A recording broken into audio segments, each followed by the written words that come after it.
এমন একটি অনুগ্রহ কখনোই এমন কারো দ্বারা অর্জিত এবং শোধ করা সম্ভব নয় যে নিজেকে নিজে অস্তিত্বে আনার সক্ষমতা রাখে না।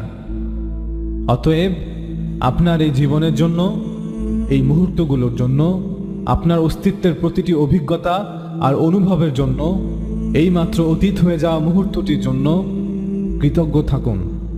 কৃতজ্ঞ থাকুন তার মহান সত্তার প্রতি, যিনি আমাকে, আপনাকে সৃষ্টি করেছেন, আমাদেরকে অস্তিত্ব দান করেছেন, অস্তিত্বকে অনুভব করার সকল উপায় এবং বোধ শক্তি দান করেছেন, যিনি আমাদেরকে মহামূল্যবান জীবন দিয়েছেন এবং আমাদেরকে দিয়েছেন আমাদের জীবনের মহামূল্যবান মুহূর্তগুলো।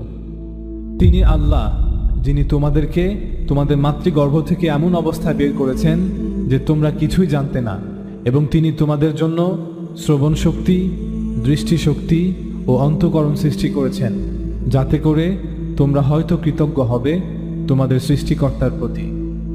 কোরআন অধ্যায় 16 আয়াত 78। প্রকৃত অর্থেই অলৌকিক সব নিদর্শন আমাদের চারপাশে, তবে তাদের জন্য যারা উপলব্ধি করতে পারে, যারা তাদের বুদ্ধিমত্তাকে কাজে লাগায়। পবিত্র কোরআনের এই আয়াতটি বাস্তবতাকে অনেক নিখুঁতভাবে ব্যাখ্যা করে।